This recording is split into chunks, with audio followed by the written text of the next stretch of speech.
Mesdames et messieurs, bonsoir et bienvenue dans Tam Tam Info à la une de l'actualité de ce lundi 25 octobre 2025.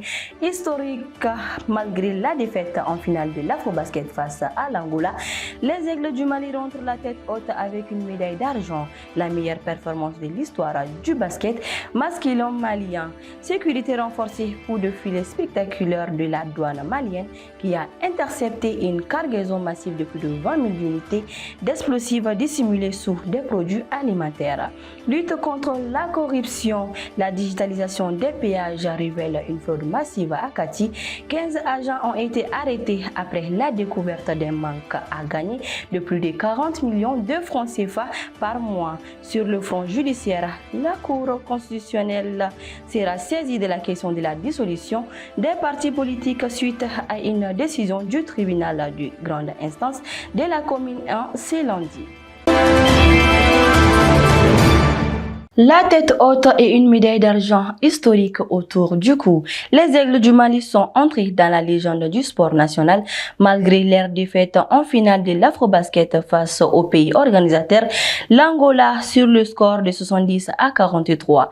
Si le rêve du premier titre continental s'est envolé, nos basketteurs ont réalisé le meilleur parcours de l'histoire du Mali dans cette compétition, dépassant la médaille de bronze de 1972. Portée par des joueurs exceptionnels, l'équipe a fait preuve d'un esprit combatif remarquable tout au long du tournoi. Les récompenses individuelles témoignent de cette performance. Le pivot Alou Fadjala Diarra a été désigné meilleur rebondeur du tournoi et figure dans les 5 majeurs de la compétition aux côtés de son coéquipier Mahaman Koulibaly, une épopée qui restera gravée dans les mémoires. C'est un coup de filet majeur et une victoire éclatante pour la sécurité du pays. La douane malienne a annoncé aujourd'hui avoir intercepté une cargaison de plus de 20 000 unités d'explosifs. Grâce au travail des services de renseignement, le convoi a été appréhendé après avoir tenté de contourner plusieurs points de contrôle. Les trafiquants avaient dissimulé leurs dangereuses marchandises sous des produits alimentaires pour tromper la vigilance des agents. Cette opération spectaculaire permet de neutraliser un approvisionnement majeur pour les réseaux criminels et terroristes et confirme la détermination des forces de défense et de sécurité à protéger le territoire. La lutte contre la corruption porte ses fruits. Le pôle national de lutte contre la cybercriminalité a annoncé l'arrestation des 15 agents et de leurs complices impliqués dans un vaste système de fraude au poste de péage des Kati. Les chiffres sont éloquents. Avant la digitalisation du système, le poste générait en moins 29 millions de francs CFA par mois. Après sa mise en place, les recettes ont bondi à plus de 73 millions par mois. Une fraude massive de plus de 40 millions par mois qui saignait les caisses de l'État et qui a été démantelée grâce à la modernisation des services. L'actualité judiciaire a été marquée aujourd'hui par une décision importante dans le bras de fer qui oppose un collectif d'avocats à l'État sur la question de la dissolution des partis politiques. Ce lundi, le tribunal de grande instance de la commune 1 de Bamako a décidé de surseoir à statuer et de transmettre le dossier à la Cour constitutionnelle. Il appartiendra donc désormais à la plus haute juridiction du pays de dire si le décret suspendant les activités des partis est conforme ou non à la Constitution. Par ailleurs, les avocats ont dénoncé l'opacité et l'inertie dans la procédure visant 2 membres du CNT pour des faits de cybercriminalité et ont annoncé entamer une procédure de citation directe pour les contraindre à comparaître. Parfois, l'action citoyenne est la réponse la plus directe aux problèmes du quotidien. C'est la leçon offerte par la jeunesse de Djakaba. Dans cette localité, la route menant au centre de santé était devenue quasiment impraticable, mettant en péril les évacuations d'urgence par ambulance. Face à cette situation critique, les jeunes de la ville, sous l'impulsion de leur président Djimou Souare, n'ont pas attendu. Ils ont engagé et même des travaux pour réhabiliter la piste. Leur action, saluée par les autorités traditionnelles et médicales, a permis de rétablir l'accès vital au centre de santé. Une initiative qui illustre une conviction forte.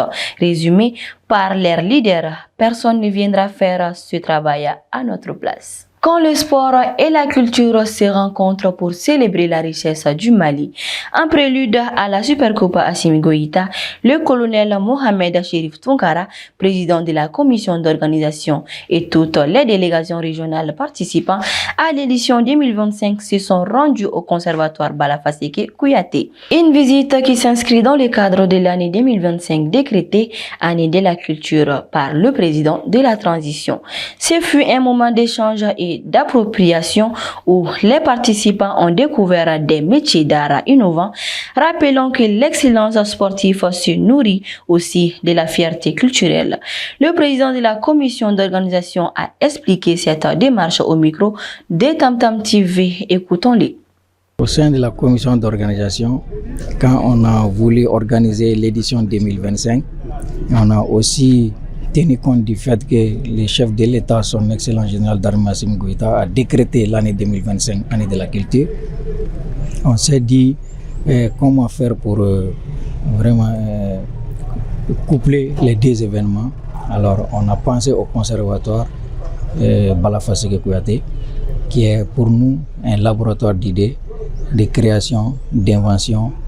Et c'est pourquoi nous avons choisi ces hauts lieux de l'apprentissage de l'art, des métiers et des multimédia au Mali.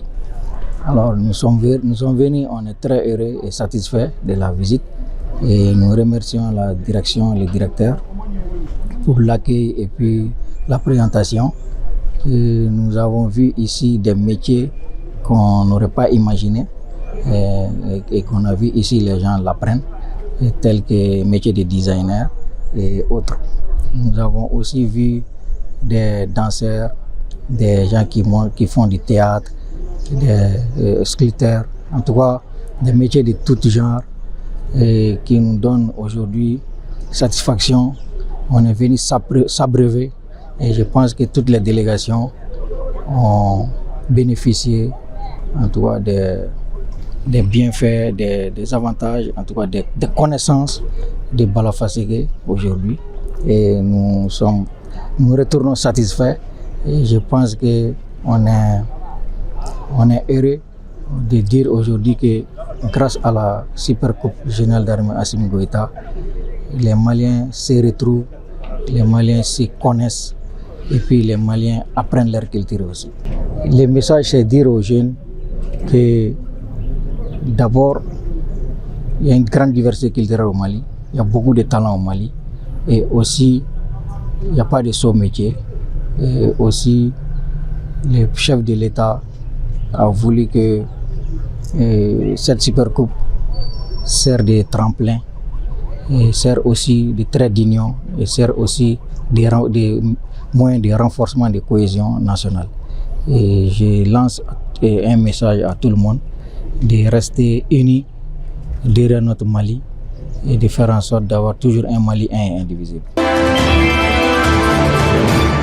C'est la fin de ce journal, merci de l'avoir suivi. Nous terminons avec cette pensée de l'historien et philosophe burkinabé Joseph Kizerbo, qui nous rappelle que le progrès est avant tout une œuvre collective et endogène.